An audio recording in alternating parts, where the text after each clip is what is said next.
Hello दोस्तों, Thangal classes में आपका स्वागत है।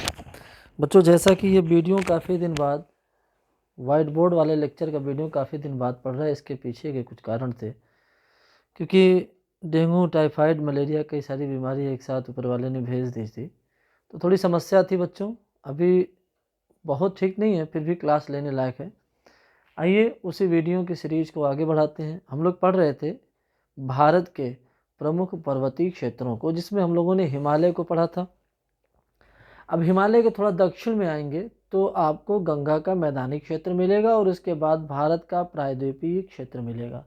आइए भारत के प्रायद्वीपीय क्षेत्रों को देखते हैं, क्योंकि पर्वत, पहाड़, पठार के नाम पर मैदानी क्षेत्रों में कुछ नहीं है, बस प्रायद्वीपीय पठारी क्षेत्रों में हमें सब कुछ मिलेगा। तो आइए देखते हैं, कोशिश करते हैं उसे पढ़ने की। एक साथ पढ़ लेंगे, आसान है बच्चों, बस थोड़ा सा सुकून से समझते रहिएगा। हमेशा की भांति आज फिर आपको मैप बनाना पड़ेगा, लेकिन आज हम लोग मैप उतना ही बनाएंगे जितने की आवश्यकता हम लोगों को है। आइए देखते हैं। तो हमें बनाना है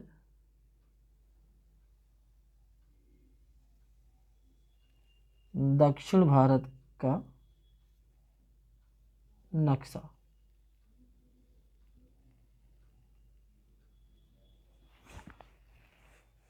दक्षिण भारत का नक्शा बनाना है बच्चों, क्योंकि उत्तर भारत का तो हम लोग पढ़ लिए थे।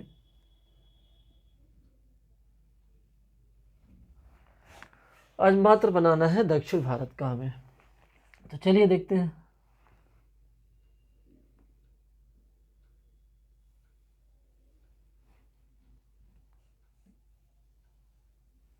बस, तो ध्यान दीजिएगा, इस नक्शे में ध्यान समझेंगे तो यहाँ पर दिल्ली है और यह है गुजरात। तो बच्चों ध्यान दीजिएगा, दिल्ली से लेकर गुजरात तक एक पर्वत है जो राजस्थान की ओर भी बढ़ा हुआ है, और इस पर्वत का नाम है अरावली पर्वत। क्या नाम है? अरावली पर्वत। अरावली पर्वत। अरावली पर्वत का वह भाग जो गुजरात की ओर बढ़ा हुआ है, ध्यान समझिएगा, अरावली पर्वत का वह भाग जो गुजरात की ओर बढ़ा है। आप अपनी कॉपी में लिखते रहिए, हम हल्का हल्का मिटा दिया करेंगे, ठीक है, क्योंकि हमें बड़ा लिखना पड़ेगा। तो अरावली का वह भाग जो गुजरात की ओर बढ़ा हुआ है, इसका नाम है जरगा पहाड़ी, और जो राजस्थान की ओर बढ़ा हुआ है इसका नाम है आबू पहाड़ी, और जो दिल्ली की तरफ है इसका नाम है दिल्ली रिज पहाड़ी, और राजस्थान में इसको कहा जाता है, राजस्थान में इसको कहा जाता है बच्चों मारवाड़ या हर्षनाथ की पहाड़ी। मारवाड़ या हर्षनाथ की पहाड़ी। दिल्ली, दिल्ली के बगल में हरियाणा है, इसलिए इसे हरियाणा में जाना पड़ेगा राजस्थान आने के लिए, और बाकी इसका मैक्सिमम भाग राजस्थान तक और थोड़ा सा भाग है गुजरात में। तो ये जो गुजरात का भाग है इसी को कहा जाता है जरगा पहाड़ी, और टोटल मिला के कहलाता है अरावली। ये अरावली बच्चों तब बना था जब पृथ्वी, दुनिया ठंडी होकर स्थल का रूप धारण कर रही थी और सिकुड़ कर फोल्ड बन रहा था। वही फोल्ड ये अरावली का फोल्ड है, अर्थात ये मुड़ा हुआ पर्वत है, मोड़दार पर्वत है, वलित पर्वत है। परंतु कैसा वलित पर्वत है? ये प्राचीन मोड़दार पर्वत है। प्राचीन होने के कारण ये तब से लेके अब तक अपरदित होता रहा, अपक्षयित होता रहा, इसीलिए इसका अवशेष मात्र बचा हुआ है। यानी आपको ये पहाड़ियों के रूप में कम दिखेगी, पठारी रूप में ज़्यादा दिखेगी, यानी काफ़ी कटी पटी छटी हुई, काफ़ी ज़्यादा इसका ऊपरी शीर्ष गायब हो चुका है। इसलिए इसको अवशिष्ट पर्वत भी कहा जाता है, रेजिड्यूल्ड माउंटेन। अब ये पुराना होने के कारण यह जो है खनिजों का भंडार है। यहाँ पे धातु खनिज ज़्यादा पाए जाते हैं, जैसे सीसा, जस्ता, तांबा, अभ्रक, टेन, चांदी, ये सारी चीज़ें इसमें ज़्यादा मात्रा में पाई जाती हैं। और भी कुछ इसमें सीखना है बच्चों। हम इन पहाड़ियों को जो लिखे थे इसे मिटा दे रहे हैं, आप लेकिन लिख लीजिएगा अपने नोट्स में। ये जो आबू पहाड़ी है, आबू पहाड़ी में एक ऊंचा स्थान है, और ये जो आबू पहाड़ी का ऊंचा स्थान है इसी को कहा जाता है गुरु शिखर।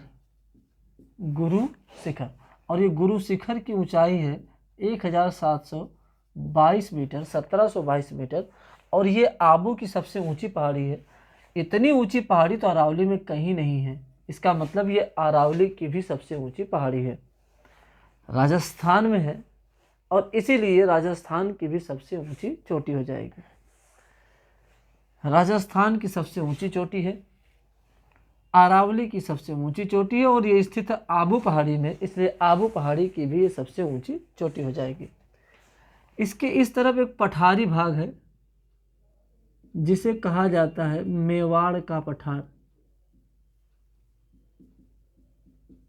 मेवाड़ का पठार। बच्चों अभी लिखावट उतनी बढ़िया नहीं बन पा रही है, वजह यह है कि कमजोरी ज़्यादा हो जाती है डेंगू के बाद, तो थोड़ा सा मैनेज करिएगा आप लोग, ठीक है, फिर धीरे धीरे सुधरने लगेगा। यह है मेवाड़ का पठार। मेवाड़ के पठार के बगल से एक हल्की सी, हम कहने के लिए हल्की है लेकिन होगा कम से कम सैकड़ों किलोमीटर, 20 किलोमीटर, 50 किलोमीटर का, तो यहाँ पे एक गैप है, उसी गैप से बनास नदी बहती है। अब इसके बाद यहाँ पर एक और पठार है, त्रिभुजाकार पठार है। इस पठार का नाम है मालवा का पठार। क्या नाम है? मालवा का पठार। राजस्थानी भाषा में माल का मतलब होता है ऊंचा भाग यानी पठार, और मेरू का मतलब होता है पर्वत, इसलिए अरावली को मेरू कहते हैं। और इसके बगल में इधर है पूरा मरुस्थल, और मरुस्थल को मरु कहते हैं। तो मरु, मेरू, माल, तीनों हिस्सा यहाँ पर मिलेगा। मालवा का पठार राजस्थान में भी है और एमपी में भी है। इसके बगल में यहाँ पर एक पठार जिसको कहा जाता है दक्कन का पठार। दक्कन और मालवा के बीच का भाग नीचे धंस गया। जब ये भूखंड अफ्रीका से टूट कर यहाँ आ रहा था बच्चों, तो ये वाला भाग नीचे, ये बीच वाला भाग नीचे धंस गया। तो जब ज़मीनें नीचे धंसती हैं, हम धंसना कहते हैं, शुद्ध भाषा ये भ्रंशन है, तो भ्रंशन की क्रिया से ये स्थलखंड नीचे चला गया। कभी आटा गूंथते वक्त देखिएगा, बीच में प्रेशर डालेंगे तो साइड से आटा ऊपर उठने लगेगा। तो ऐसे जब कोई भूखंड नीचे की ओर जाता है तो वो मेंटल पे नीचे प्रेशर बनाता है, और उसके दोनों साइड में दरारें बनी हुई हैं, तो वो मेंटल को वहीं पे दाब कम मिलता है, तो इसलिए वो विपरीत दिशा में मेंटल ऊपर की ओर दबाव डालता है। तो बाकी जो दो किनारे का, दूसरा प्लेट का दोनों किनारा होता है, तो वो ऊपर की ओर उठ जाता है। तो ऐसे में जब यहाँ पे ज़मीन में भ्रंशन आई, तो यहाँ पर एक पर्वत बना जिसका नाम है विंध्य पर्वत। क्या नाम है? विंध्य पर्वत। विंध्य पर्वत देखिए गुजरात में है, बाकी एमपी में है। गुजरात में थोड़ा सा और एमपी में है। एमपी में इसको विंध्य कहते हैं, लेकिन गुजरात में बच्चों ध्यान दीजिएगा, गुजरात में इसको कहा जाता है जोबाट हिल, यानी जोबाट पहाड़ी। और हमने कहा बीच की ज़मीन धसी हुई है, तो इसका मतलब इसके बाद फिर एक पर्वत होगा, और ऐसे पर्वतों को ब्लॉक माउंटेन कहते हैं। तो विंध्य पर्वत ब्लॉक माउंटेन है। इसके बगल में एक और ब्लॉक माउंटेन है, और इसका नाम है सतपुड़ा। क्या नाम है? सतपुड़ा। सतपुड़ा को गुजरात में कहा जाता है राजपीपला, राजपीपला पहाड़ी, और इसको एमपी में कहा जाता है सतपुड़ा। लेकिन एमपी के पश्चिमी भाग में सतपुड़ा कहते हैं, पर पूर्वी भाग में इसको अलग नाम से जाना जाता है। पूर्वी भाग में इसको कहा जाता है महादेव पहाड़ी। महादेव पहाड़ी में एक पहाड़ी के हिस्से को कहा जाता है पंचमढ़ी, और पंचमढ़ी की एक ऊंची चोटी है, उसका नाम है धूपगढ़। इसकी ऊंचाई है 1350 मीटर। एमपी में है ये। तो एमपी में धूपगढ़ पंचमढ़ी का हिस्सा है, और पंचमढ़ी किसका हिस्सा है? महादेव का। और महादेव मतलब कौन? सतपुड़ा पहाड़ी। और ये 1350 मीटर ऊंची है, अर्थात यह 1350 मीटर की धूपगढ़ पहाड़ी जो है वह पूरे सतपुड़ा की सबसे ऊंची चोटी है। विंध्य में भी इतनी ऊंची चोटी नहीं है, इसलिए विंध्य और सतपुड़ा की सबसे ऊंची चोटी हो जाती है धूपगढ़। कहाँ स्थित है? एमपी में। किस पहाड़ी में पंचमहाड़ी मढ़ी नहीं ऑप्शन में है तो कौन सा हो जाएगा, महादेव। महादेव नहीं है तो कौन सा हो जाएगा, सतपुड़ा। दोनों आगे जाके मिल जाते हैं और दक्षिण की ओर इनका विस्तार हो जाता है। और दक्षिण की ओर जब इनका विस्तार होता है तो इसका नाम है बच्चों मैकाल श्रेणी। और मैकाल श्रेणी की एक ऊंची चोटी एमपी में है, नाम है उसका अमरकंटक, जो कि धूपगढ़ से छोटी है, लगभग 1000 मीटर के आसपास की ऊंचाई है इसकी। इसके बाद यही बिंदु आगे बच्चों इस तरफ फैला हुआ है, उत्तर प्रदेश बिहार की ओर, ज़्यादातर मैक्सिमम बिहार की ओर है, थोड़ा सा उत्तर प्रदेश में है। इसका नाम है कैमूर पहाड़ी। यही वो पहाड़ी है बच्चों जिसको माझी द माउंटेन मूवी में माझी जी ने काटकर एक दर्रा बनाया था, काटकर एक रास्ता, एक मार्ग बनाया था, यही कैमूर पहाड़ी थी। इसके बाद फिर एक ज़मीन यहाँ पे नीचे धंसी थी और इसके बाद एक पर्वत बना हुआ था जिसका नाम है अजंता पर्वत या अजंता की पहाड़ी। इन दोनों धंसी हुई ज़मीनों से बच्चों 2 नदियाँ प्रवाहित होती हैं इस तरफ, क्योंकि इधर मैकाल ऊंचा है, उधर जाने नहीं देता, तो इधर बहती है। एक का नाम है नर्मदा नदी और दूसरे का नाम है बच्चों ताप्ती नदी। एक का नाम है नर्मदा नदी, दूसरे का नाम है ताप्ती नदी, और दोनों गुजरात में जाके एक भरौच या भड़ौच जिला के पास और ये सूरत जिला के पास जाके इस खंभात की खाड़ी में गिर जाती है। अरावली में अजमेर के पास से एक नदी निकलती है रेगिस्तानी क्षेत्रों से बहती हुई, इस दलदली भूमि में जिसको कच्छ का रण कहते हैं, यहाँ विलीन होती है और इसका नाम है बच्चों लूनी नदी। क्या नाम है, लूनी नदी। अरावली के इधर से एक नदी निकलती है, इसका नाम है बनास नदी, और विंध्य के क्षेत्र से एक नदी जाके उसमें मिलती है, इसका नाम है चंबल नदी। तो जब नदियाँ कभी डिटेल में पढ़ाएंगे तो ये सब काम में आएगी बच्चों। अमरकंटक से एक नदी इधर निकल के जाती है, इसका नाम है सोन, और अमरकंटक से एक नदी इधर आती है, इसका नाम है वेनगंगा, और अमरकंटक के पास से एक नदी इधर जाती है, इसका नाम है महानदी। तो अमरकंटक से बहुत सारी नदियाँ निकलती हैं, इसलिए अमरकंटक थोड़ा महत्वपूर्ण हो जाता है। यह है मध्य क्षेत्रों के पर्वतीय क्षेत्र। गुजरात में हम लोगों को एक महत्वपूर्ण और कुल 4 पर्वत पढ़ने हैं। ये जोबाट हेलोले सब मिटा दे रहे हैं। पहला है गिर पहाड़ी, दूसरा है बच्चों गिरनार, तीसरा है मांडव, और चौथा है कच्छ पहाड़ी। गिर, गिरनार, मांडव और कच्छ, जिसमें गिर जो है वो सबसे महत्वपूर्ण है एग्जाम की दृष्टि से, क्योंकि यहीं पर है गिर नेशनल पार्क, टाइगर रिजर्व भी है ये। तो गिर नेशनल पार्क गुजरात में बहुत ज़्यादा महत्वपूर्ण है। तो ये मध्य भाग की पर्वतीय क्षेत्र। हम दक्षिण के चलते हैं, देखते हैं दक्षिण से प्रश्न ज़्यादा आते हैं, तो थोड़ा सा ध्यान से समझते रहिएगा बच्चों। पहले ही बताया हम तबीयत उतनी ठीक नहीं है, इसलिए चित्र में थोड़ा सा चित्र बनाने में थोड़ी सी समस्या है, और साथ ही बच्चों राइटिंग भी उतनी अच्छी नहीं बन पा रही है, पर कंटेंट जो है आपको उससे मतलब है, हमारे लिखावट से हमारी उतनी आवाज़ भी क्लियर नहीं जा रही होगी, तो मैनेज करिएगा, धीरे धीरे तबीयत ठीक हो जाएगी बच्चों, सब दिन हो तो ना एक समाना, सही हो जाएगा। तो आइए अब आगे देखते हैं हम लोग।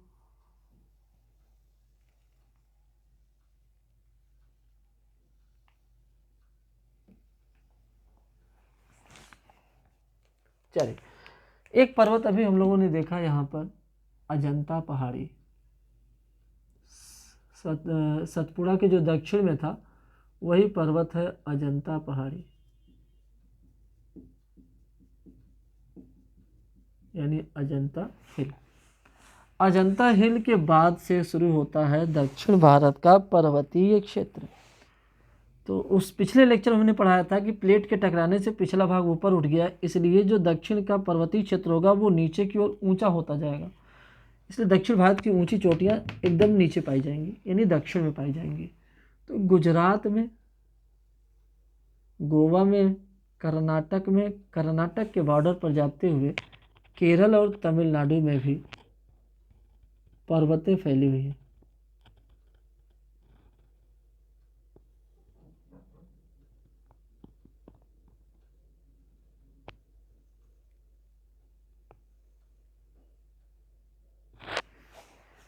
पश्चिम में एक पर्वतीय क्षेत्र है बच्चों, इसी पर्वतीय क्षेत्र को कहा जाता है सह्याद्री। ध्यान से सुनिएगा, इसमें तो यही फ़ायदा होता है कि आप एक बार बोल दीजिए, आपको अगर फिर लिखने मन करे बैक करके सुन के लिख लीजिए, तो ज़्यादातर कहानियाँ सुनिएगा इसमें। पश्चिम में एक अरब सागर के समानांतर एक पर्वतीय श्रृंखला फैली हुई है और इसे ही कहा जाता है सह्याद्री। कर्नाटक तक इसको सह्याद्री कहते हैं। और जब पूरा पश्चिम जोड़ लेंगे, भाई ये भी तो पश्चिम में है, जब पूरा पश्चिम जोड़ लेंगे तब इसी को कहा जाएगा पश्चिमी घाट। तो महाराष्ट्र में इसको कहते हैं उत्तरी वाली सह्याद्री, कर्नाटक में कहते हैं दक्षिणी वाली सह्याद्री। सह्याद्री का हिस्सा थोड़ा सा इधर पर्वतों के रूप में बढ़ता चला गया है और ये वाला भाग है दक्कन का पठार। तो दक्कन के पठार में भी आपको कहीं कहीं पर्वत मिल जाएगा। तो गुजरात में भी है,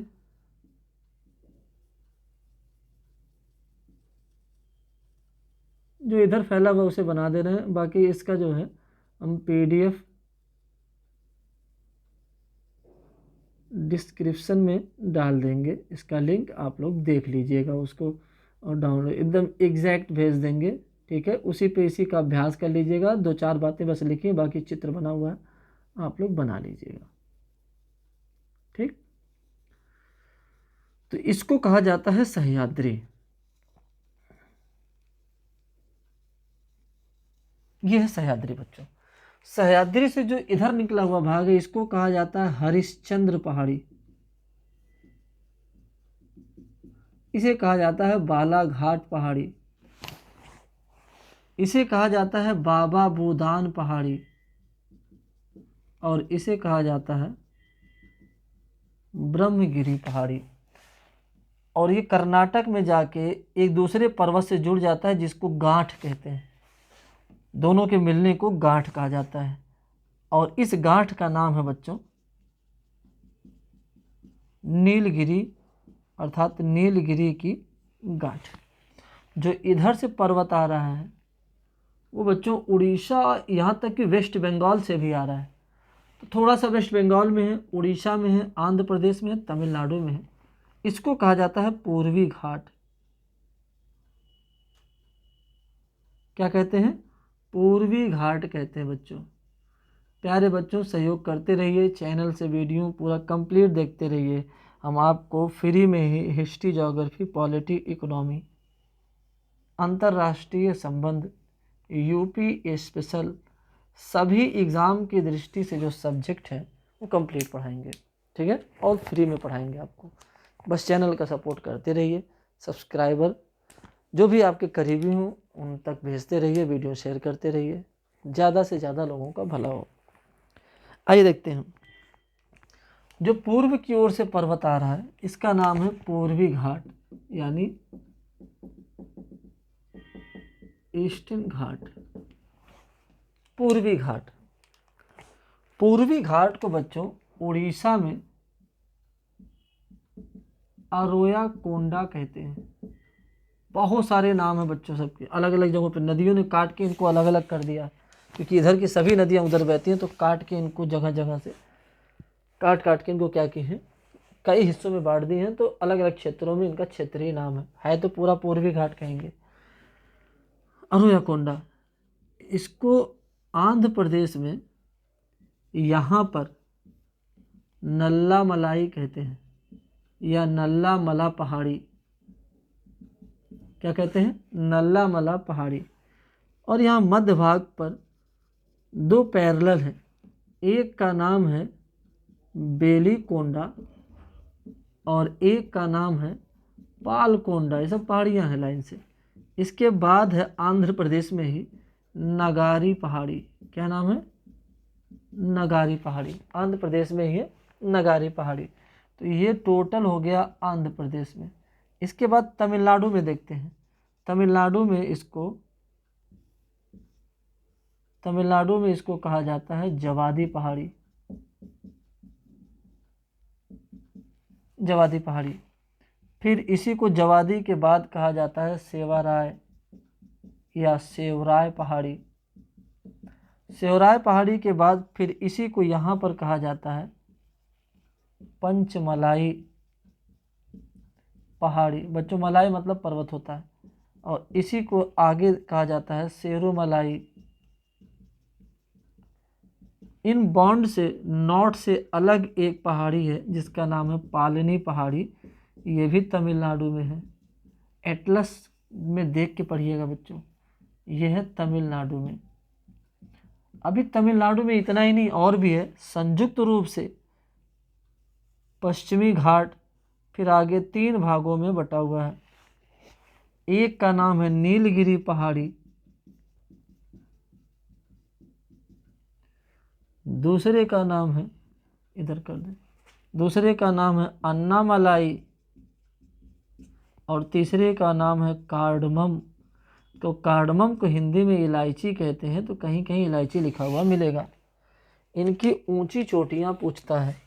नीलगिरी की जो ऊंची चोटी है उसका नाम है दोदा बेटा या डोडो बेटा। इसकी ऊंचाई है 2636 मीटर। देखना 2636 मीटर। यहाँ पर सतपुड़ा में सबसे ऊंची चोटी थी 1350 मीटर की धूपगढ़, और राजस्थान की सबसे ऊंची थी 1722 मीटर। कौन सी थी? गुरु शिखर। सब दक्षिण में है, लेकिन अभी तक दक्षिण में सबसे ऊंची होगी पढ़े हुए में। लेकिन अन्नामलाई में जो सबसे ऊंची चोटी है इसका नाम है बच्चों अनामुडी। बहुत ज़्यादा महत्वपूर्ण है बच्चों, अनामुडी। क्या नाम है? अनामुडी। इसकी ऊंचाई है 2695 मीटर, और यही बच्चों दक्षिण भारत की सबसे ऊंची चोटी है किसमें? ये पश्चिमी घाट में है। इसीलिए पश्चिमी घाट की भी सबसे ऊंची चोटी है, पश्चिमी घाट की भी सबसे ऊंची चोटी है। केरल और तमिलनाडु के बॉर्डर पे है, इसलिए केरल और तमिलनाडु की भी सबसे ऊंची चोटी होगी। तो एग्जाम में पूछे दक्षिण भारत की सबसे ऊंची चोटी अनामुडी, दूसरी सबसे ऊंची चोटी दोदा बेटा। दोदा बेटा किसका हिस्सा है? नीलगिरी का। और अनामुडी किसका हिस्सा है बच्चों? अन्नामलाई का। कार्डमम में है एक ऊंची चोटी, नाम है उसका अगस्त्या मलाई, जानने की जरूरत नहीं है। यह एक पर्वत है, नाम है महेंद्रगिरी। लोगों का मानना है कि ये दक्षिण भारत की सबसे ऊंची चोटी है। गलत है, क्योंकि उड़ीसा के क्षेत्र में अरमाकोंडा इससे ऊंचा है। इसकी ऊंचाई है 1501 मीटर और अरमाकोंडा की 1665 मीटर। इसके अलावा 1800 कुछ मीटर की भी चोटियां यहाँ पर पाई जाती हैं। इसीलिए आयोग में कभी भी पूर्वी घाट की सबसे ऊंची चोटी नहीं पूछता, क्योंकि बहुत ज़्यादा कंट्रोवर्शियल है ये।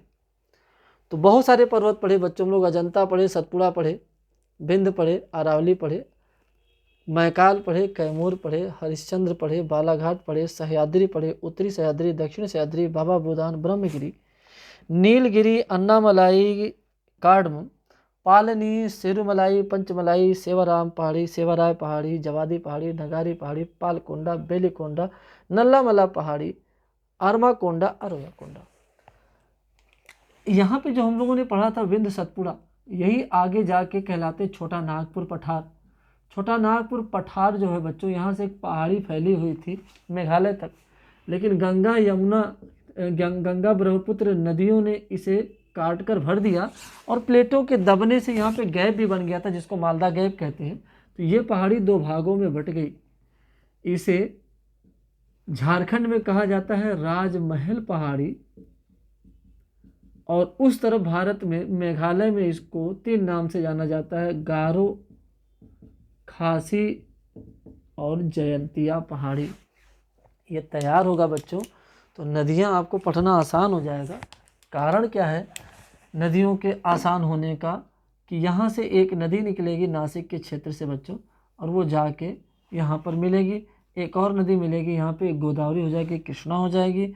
ब्रह्मगिरी से एक नदी जाएगी कावेरी, और इलायची से एक नदी जाएगी बच्चों भेंगई, पेन्नार नदी, और यहाँ से महानदी, नर्मदा, ताप्ती, इसमें वेनगंगा, पेनगंगा, वर्धा, प्राणहिता सब आके मिलेंगी। यहाँ पे तुंगभद्रा नदी आगे कृष्णा मिलेगी। तो सारी नदियाँ आप तभी समझ पाएंगे जब इन पर्वतीय क्षेत्रों को आप देखे होंगे। कई बार इसको देखिएगा बच्चों, इसका हम PDF भेज दे रहे हैं। इसमें जो पढ़ाए हैं उसी PDF में देख देख के बाद में भरने की कोशिश करिएगा, बहुत ही आसान हो जाएगा बच्चों। काफ़ी दिन बाद का ये लेक्चर था। अब तक आप काफ़ी कुछ सीख लिए होते, परंतु बीमारियां बच्चों काफ़ी चीज़ों में अवरोध पैदा कर देती हैं। तो हमारे प्यारे बच्चों, आज का लेक्चर यहीं तक है।